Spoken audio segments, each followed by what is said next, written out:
दोस्तों, खबर उत्तर प्रदेश के बहराइच से है, जहां पर संदिग्ध परिस्थिति में विवाहिता की मौत, मायके वालों ने लगाया ससुरालियों पर हत्या का आरोप। कैसरगंज थाना अंतर्गत गंडारा में बुधवार को एक 25 वर्षीय विवाहिता की संदिग्ध परिस्थितियों में मौत हो गई, जिसके गले के आसपास चोट के निशान मिले हैं। सूचना पर पहुंचे मायके पक्ष के लोगों ने पुलिस को सूचना दी कि उनकी लड़की को ससुराल के लोगों ने गला घोंटकर मार डाला है और घर के लोग फरार हो गए हैं। पुलिस ने शव को कब्जे में लेकर पोस्टमार्टम भेज दिया। पोस्टमार्टम के बाद मायके के लोगों ने शव का अंतिम संस्कार कर दिया और अब ससुरालियों पर कार्यवाही की मांग कर रहे हैं। मृतका के भाई शमीम अहमद पुत्र मुन्ना निवासी जनपद श्रावस्ती कस्बा इकोना मोहल्ला पटेल नगर ने कैसरगंज थाने में प्रार्थना पत्र देकर बताया कि उसकी बहन राबिया उम्र करीब 25 वर्ष की शादी करीब 5 साल पहले कैसरगंज इलाके के गंडारा गांव निवासी सलमान पुत्र कल्लू से पूरे मुस्लिम रीति रिवाज के साथ हैसियत के मुताबिक दान दजे देकर किया था। कुछ दिन शादीशुदा जिंदगी ठीक ठाक चली, लेकिन 2 साल के बाद से ससुरालियों के द्वारा अतिरिक्त दहेज, गाड़ी व कामकाज करने के लिए रुपये की मांग करने लगे। दहेज की मांग इस कदर बढ़ गई कि हर साल 1.5 लाख रुपया देकर लड़की को ससुराल में रखा जा रहा था। मृतिका राबिया का पति सलमान बार बार कहता था, अपनी लड़की को घर ले जाओ, नहीं तो काम धंधा करने के लिए सालाना रुपया देते रहो। रुपये न मिलने से ससुराल के लोग राबिया का शारीरिक और मानसिक उत्पीड़न करने लगे। 10 दिसंबर को अचानक ससुराल के लोगों ने मायके पक्ष को जानकारी दी कि राबिया की बीमार है, उसे लखनऊ लेकर जा रहे हैं। तभी किसी अन्य व्यक्ति से सूचना मिली कि राबिया की मौत हो गई है। इकोना से जब मायके पक्ष के लोग गंडारा गांव पहुंचे तो वहां राबिया की लाश चौकी पर रखी हुई थी और घर के सारे सदस्य फरार थे।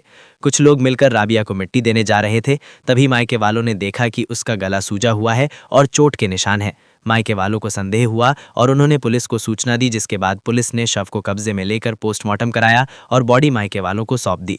कल 12 दिसंबर को इकोना में राबिया को मिट्टी दे दी गई। राबिया की मौत के बाद 2 छोटे मासूम बच्चे बगैर मां के हो गए हैं। इधर मायके में मातम पसरा हुआ है। मायके पक्ष के लोग चाहते हैं पुलिस मामले की सही से जांच करके दोषी ससुरालियों पर सख्त कार्यवाही करे और हत्या का मुकदमा दर्ज कर दोषियों को सजा दिलवाए जाने की मांग की है। देखिए सुनील गुप्ता की खास रिपोर्ट। 3 या 4 साल पहले शादी किए थे और 1 साल ठीक ठीक चला। फिर दूसरे साल में पैसा के मांग होने लगा कि मुझे गाड़ी खरीदना है, इतना रुपया दो या तो अपने घरे फिर ले जाओ, बैठाए रहो।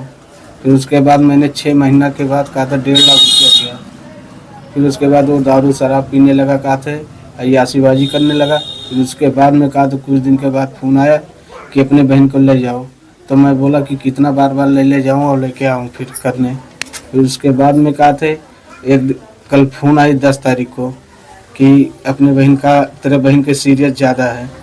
जब बोला कि वो बोल रहे थे कि लखनऊ लिए जा रहे हैं, फिर 10 मिनट के बाद बोला कि ख़त्म हो गए। तो हम लोग वहाँ जाकर पहुँचे तो वहाँ खाली पलंग, एक चौकी था, चौकी पे ऐसे कपड़ा उड़ाए लेटाए रहे थे और उसका गला घोंट के हत्या किया गया है। तो मतलब क्या देखा आपने वहाँ, उसके निशान वगैरह कुछ देखा? पूरा ये गटे पे पूरा रस्सी का निशान बना हुआ था और ये पूरा आँख एकदम से बहरे था और उसका मुंह से फिसकुल निकल रहा था खून। अच्छा, जीभ उब निकला हुआ था? जीभ नहीं था, कहा थे मुंह ऐसे फिसकुल निकला था खून टाइप की निशान ना, काला काला और मुंह से खून निकलत रहा, आँखें निकल रही, बारवा सब बिथराल ना। तो देख के आपको क्या लगा, क्या हुआ उसके साथ? उसको मार डाला और क्या किया मेरे छोटी बहन रही। कितना साल पहले आप रोइए मत, कितना साल पहले आप शादी किए थे? 4 साल। तो क्यों, मतलब क्या उसको परेशान किया था क्या? पैसा करते परेशान किया करते, मांग करते। जब होता जब अब्बा सम्मा से नहीं पैसा मांगा करत रही बहनिया की, अम्मा दे दे उससे की तो मार। क्या नाम है आपकी बहन का, क्या नाम था? राबिया। उसके लड़के बच्चे हैं क्या?